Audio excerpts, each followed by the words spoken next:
So first there's a G protein receptor, and that's when a ligand binds to a G protein receptor. So this would be the G protein receptor, and the ligand would come in and bind to this, which would activate a G protein that has a GDP attached to it, but it would make it grab a GTP, which would allow for a enzyme to be able to do work with that GTP, and just it eventually leads to a cellular response. And then next, there's the tyrosine kinase receptor, which has two separate tyrosine kinase receptors that bind to a ligand, which these are the ligands, and then this is called dimerization, which makes one dimer, and the tyrosines phosphorylate each other, which create 6 ATP, and then the ATP is used for cellular response, which just makes the ATP turn into ADP. And then there's the ligand-gated ion channel, which is just a channel that it's closed, and there's a lot of ions out here, outside, or inside of the cell. So the gradient isn't normalized. And then the ligand binds to open up this gate, as you can see right there, and then it'll just reach equilibrium with the ligand there. And the ligand will just eventually leave after the gradient is equalized. And then there's intracellular receptor proteins, which is just when there's a ligand outside of the cell, and it'll come through and reach a receptor, which it'll begin to do work with. So yeah. Okay, so this is transduction. So we have the cell membrane, and there's our receptor with a signaling molecule. And so the signaling molecule binds to the receptor, which activates the relay molecule. And so this then activates protein kinase using ATP, which then activates another protein kinase by adding a phosphate onto it. And this chain will continue on until the protein that brings upon a response gets activated.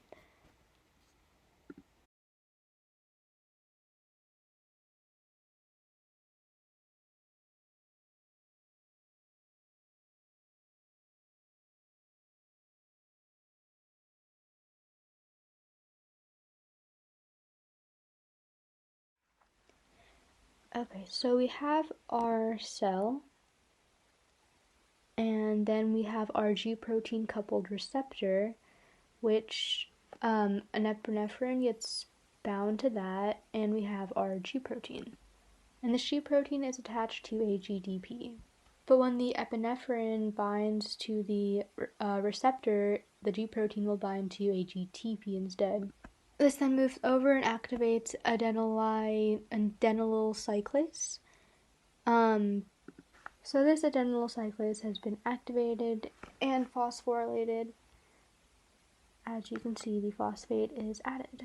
The GTP that was used then gets turned back into GDP. The adenylyl cyclase then turns ATP into cyclic AMP or CAMP, and it makes a bunch of these. These CAMPs then go and activate protein kinase A, as represented by pKa, and this protein kinase A then activates more proteins, which eventually leads to a response. This is the cell body. This is the nucleus inside of it. Then there's the dendrites around it. Okay. Then the axon and the myelin sheath protect and insulate the axons, which allow the signal to be transmitted further and quicker. And the node of RANVA are between the myelin sheath, which are the exposed regions of the axon, and it's where the sodium channels are found. Then there's the axon terminals, which signal the rest of the body. And these are the Schwann cells. Okay, so an action potential is a change in the membrane potential that brings about a nerve impulse.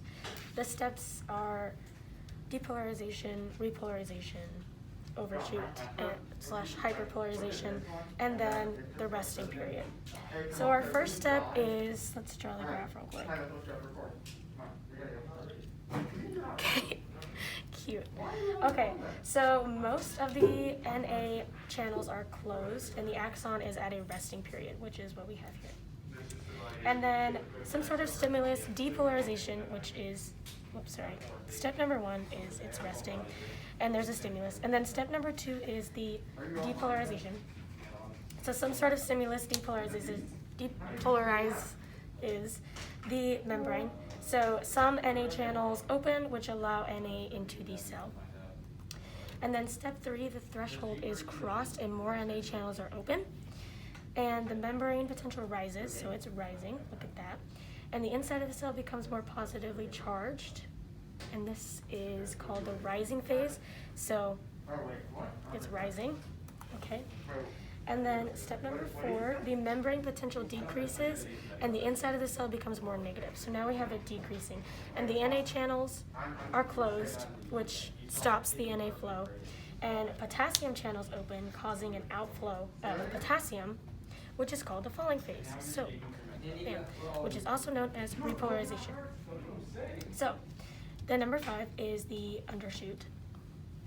Potassium channels are still open and they let in more potassium into the cell and the cell becomes more negative.